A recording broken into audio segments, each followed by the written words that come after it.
As you know, since the formation of the LLC, they have been very egotistical, arrogant, seemingly unstoppable.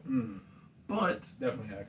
over the last few weeks, I'll say, there have been dents put into the armor of the LLC.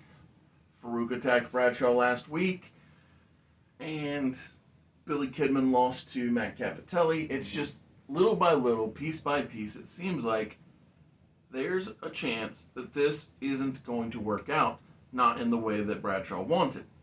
Speaking of Bradshaw, he and his crew, minus Maven, are seen as the right after the show opened, whichever one it is, doesn't matter. After the thing, you see them in the back, they're all huddled together because Doug Basham, Danny Holiday, and Orlando Jordan are in the opening contest, but they are accompanied out to the ring by Billy Kidman and JBL. Their opponents are a group that at one point in time lived up to their name.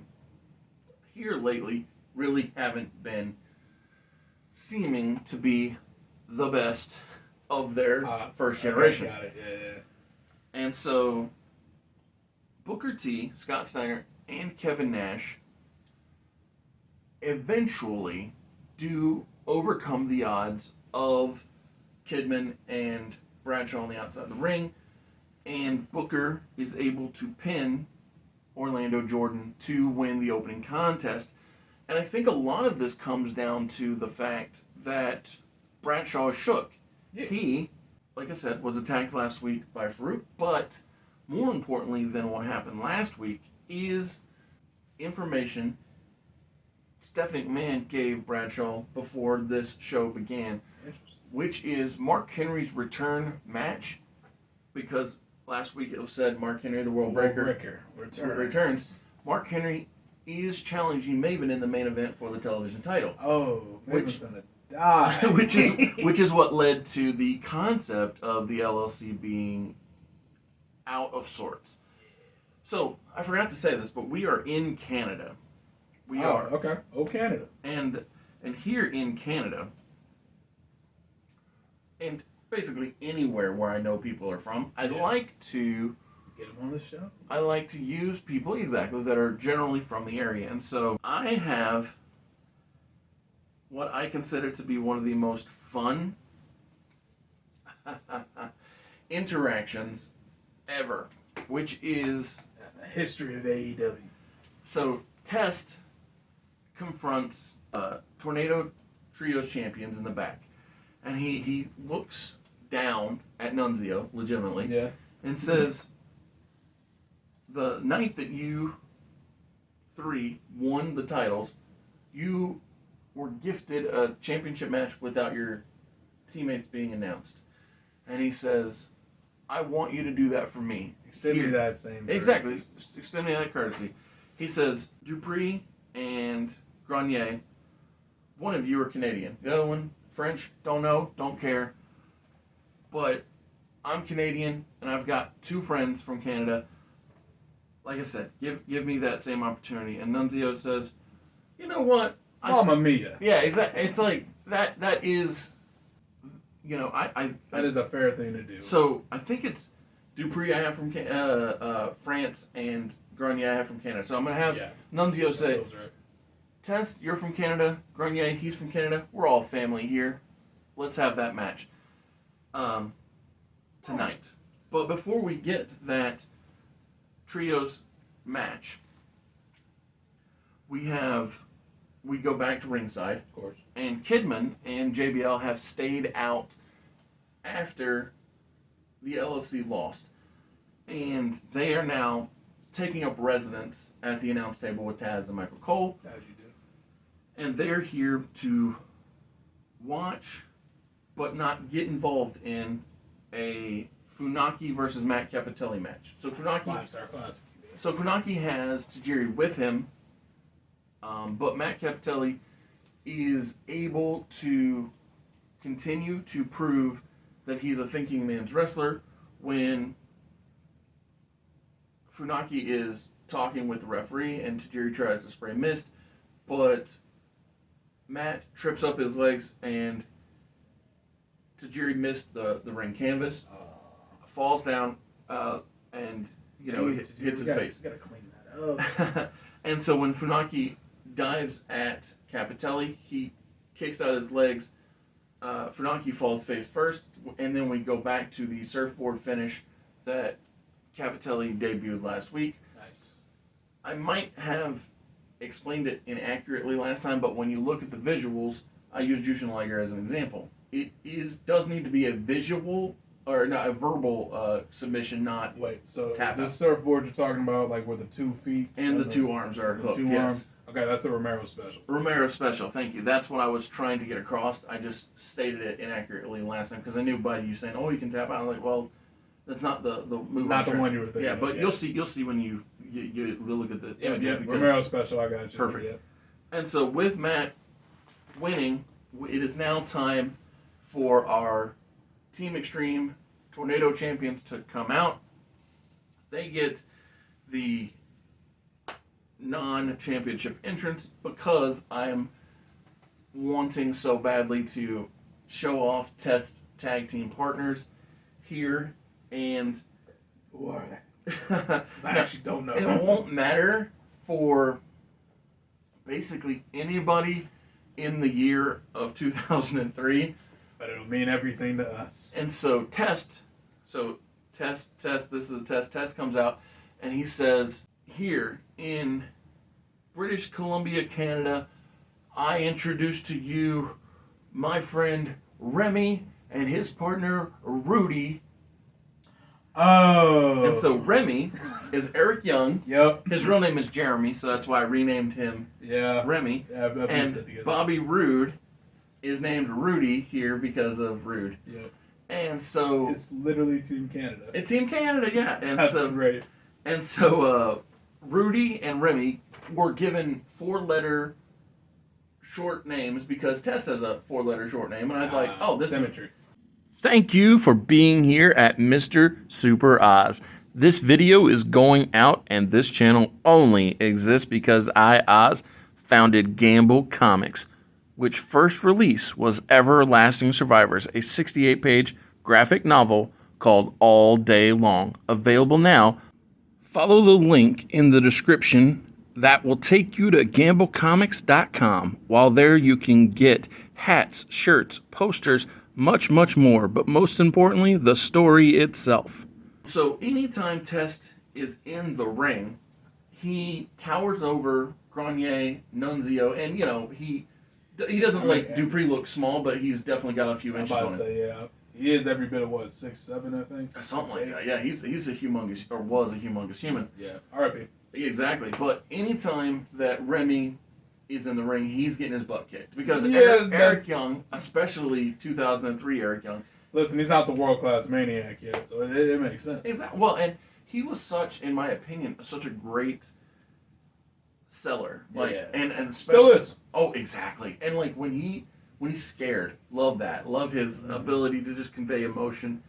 And so, because I'm not gonna besmirch the name of Eric Young, and because I think Bobby Roode, or Rudy in this case, has the ability to overcome a loss, Rudy will lose to Dupree, and post-match, Test is furious and beats up both of his so-called friends from Canada. Yeah, that's how it be.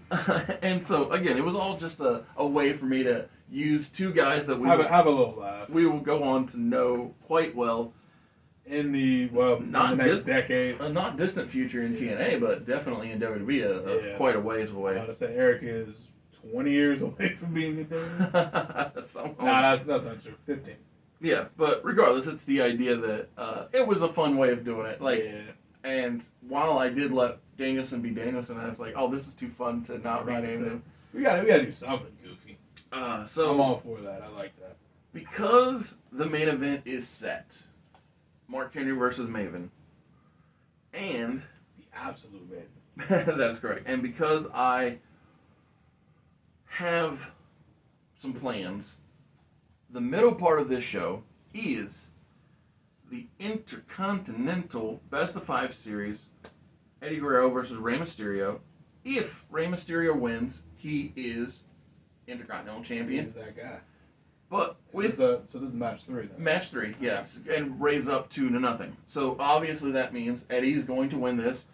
But unlike I know the rules of wrestling. unlike the first match, Eddie doesn't lose his cool, and unlike the second match, Eddie does cheat. So first match, he was angry. Second match, he was overly cautious. But here in the third match of the series, Eddie Guerrero does Eddie Guerrero things to the best of Eddie Guerrero's ability. Cheats and steals Exactly. at a high level, dang it. Feet on the ropes, everything it takes, and Eddie is now 1-2. Now, granted, he still has to win next week to even stay even, but that is where He's we're still at. alive. He's still alive, yes. He has not lost that Intercontinental title. So up next, this one is a cool down moment because obviously Ray and Eddie always tear the house I'm about down. to say that's a 7-star class if you just tossed in the middle of the show. So next we have Vascular Val, accompanied to the ring by Jack Johnny, Magic Mark, and Hunky Hardy, the Iron Addicts. I love that. And Vascular Val is taking on Bill Goldberg. So of course this will be a kick to the gut, a spear, a jackhammer, 1, 2, 3. Thanks for coming. Yeah, nothing. Classic Goldberg match. 5 minutes in and out. Nothing too major. So before we get to our last 2 matches, the semi-main event, which will be Billy Kidman with JBL and Maven, because JBL says, Maven, we will be there for you. I want you to be here for us. Oh, so that's beautiful. So before we get to the semi-main event where Billy Kidman defeats Lance Storm, because this is still, it's nice to get some heat every now and again. So, occasionally, yeah. Lance won last week in the main event of the show, so this week he loses. Gotta get some of his heat back. So he loses via shenanigans in the semi-main. Gotta love those shenanigans. But before we get to that semi-main event, and before we get to the return of my boy Mark Henry, we have to have a training montage where Jamie Noble, is taking Hurricane Helms. Noble, like we had 5 options for Noble there. Well, so there was a period of time when I had thought about dropping the Jamie from his name. And just being Noble? Yeah. But I was like, wait a second. If I just add the name Helms to Hurricane, because he does that from time to time. So Jamie Noble, Shannon Moore, and Hurricane Helms are training. Oh, that's why you were going to do that. Okay. To ascend to a new plane of understanding so as to get back in their winning ways. Of course. And at the closeout of this training, while they're ascending this mountaintop, we see the silhouette of a not yet revealed, but a large and in charge individual, because we're still working on figuring out who's going to help get Hurricane his confidence and Shannon in a new mindset. Mm-hmm. Now, Jamie's always been pretty he had that little hiccup earlier. I was about to say, he had a little bit of a rust spell, but he got over it. He's like, okay, I can pick myself back up, dust myself. And he's actually helping others, too. That's the other cool thing. Champion of the people. And so, in the main event, with Billy Kidman, who's got his ego boosted, with JBL, who always believes in himself, Maven is in the ring, showing off his championship. Mark Henry comes back. He has made his triumphant return. But here's the most important thing. He has not come alone. Oh, he has friends? So Mark Henry is with Teddy Long, Rodney Mack, and Farouk. The MPAA is going back. Strong. They're back, strong. baby. And so here in the main event segment, Farouk tears into JBL. Rodney Mack takes out Billy Kidman. Teddy Long is just, dancing like crazy. He's happy.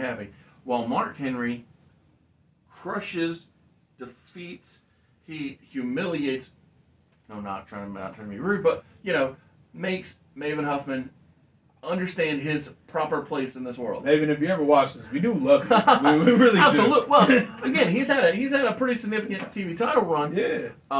And I honestly feel like JBL has helped elevate all of the people that were. I mean, Kidman, my goodness, he was on Elevate, big put on the map, one or the other. Absolutely, and even himself. But yeah, Yeah. no, Mark Henry, he was my crown jewel until I went and figured out that he couldn't stop getting hurt for a few years. Yeah, gotta follow the rules. But when I have him, like now, hey, strap him up.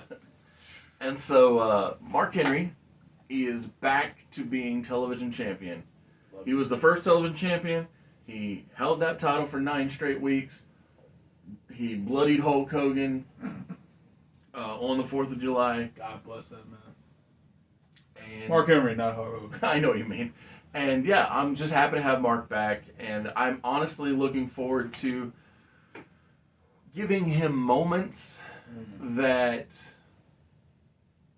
will help cement his legacy. Long-term legacy. Absolutely. And I'll talk to you about that as soon as I stop the camera. Gotcha.